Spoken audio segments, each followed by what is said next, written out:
y'all, hey, y'all ever just fell into doing something? That's how I actually started making jewelry.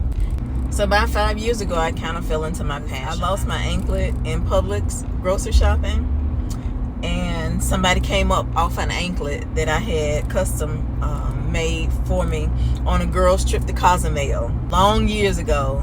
And if anybody know me, they know I love wearing it. I called the manager, trying to get the manager to look in the store for my anklet. He said he couldn't find it. I called that man all that day trying to find my anklet. When I got off work, I rolled through the parking lot trying to see if I could find my anklet. That anklet was nowhere to be found. I tried to look online to find one that I liked. Couldn't find one. So I just decided one day, I said, I'm just going to make one. And I went on YouTube and found somebody making a anklet, and went and got all the supplies, and I made an anklet. When I made the anklet, I got so many compliments on my anklet that my co-workers started putting in orders for me to make them an anklet too. And then from there, I made a bracelet. And when I made a bracelet, they all wanted a bracelet too. I had people coming up to my desk with pictures asking me, could I make this type of bracelet for them? And I fell in love with it. But what really started me to try to push selling my jewelry, was that we had a layoff. I never will forget. One year when we had a family and friends event. I went to the Braves game that Saturday, so everybody come back on that Monday, still talking about how good of a time we had, and we enjoyed seeing each other. So we were just reminiscing about that. And then shortly after that, we had a big layoff. And it was out of nowhere. We had no idea that, we was gonna have a layoff. I mean, a lot of the friends that we had, that we knew, they got laid off and stuff too. Our department wasn't affected, thank God, but a lot of our friends lost their job that day. And one of my coworkers asked me, she said, "Are you nervous?" I was like, "No, I'm not nervous. First off, God got me, so whatever's gonna be, gonna be. I'm not finna sit up here and worry about this and stress myself out, all day about it." Because there was a lot of people that actually got laid off. And then I started thinking, what would I do if I lost my job? And that's when I said, well, you know what? I'm going to start pushing my jewelry. And that year I signed up and did the Taste of Douglasville. And I made $300. And I never forget, this lady loved my jewelry so much. She came and bought 2 bracelets before I even put out all my jewelry, telling me how good she liked it, how cute it was. I was so excited. Since then, I've been on go mode. That excited me so much. I made more product. I did more shows. I mean, that year, I had just actually started really making jewelry.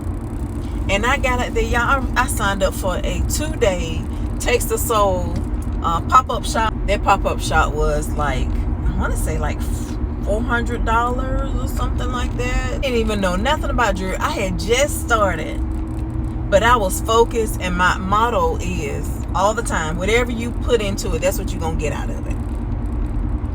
That's why I look at everything when I'm preparing for a show, when I'm preparing for anything, and I have this in my head. So I'm going to put in all the effort to do what I need to do to make everything, I'll try to make everything perfect. Y'all, in that show, I made $1,200. In 2 days, I was so excited, so tired, didn't even really know nothing about doing pop-ups other than I'm just going to get out there and I'm going to sell my jewelry, I'm going to sell my crafts, and that just morphed into me actually loving it.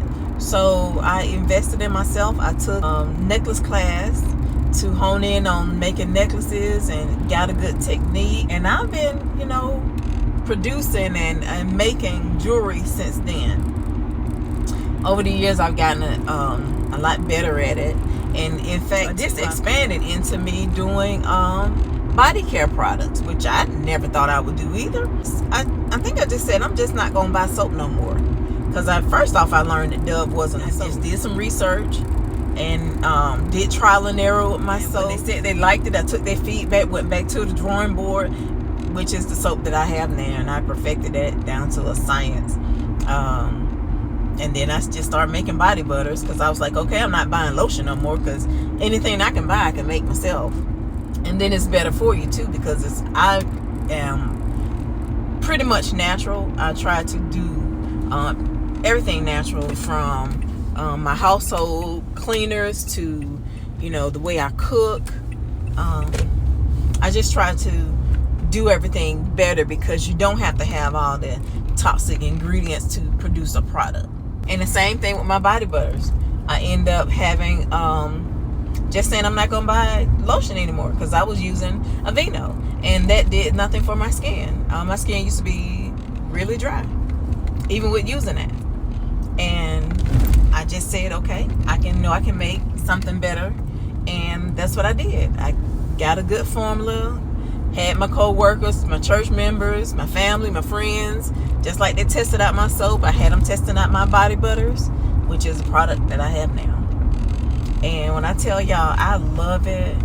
I love being an entrepreneur. Never thought that I would be an entrepreneur, but it's something that I fell into.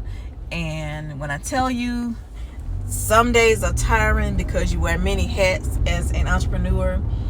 You the photographer, you the product maker, you the accountant, you ordering supplies, you doing everything, but it is so worth it.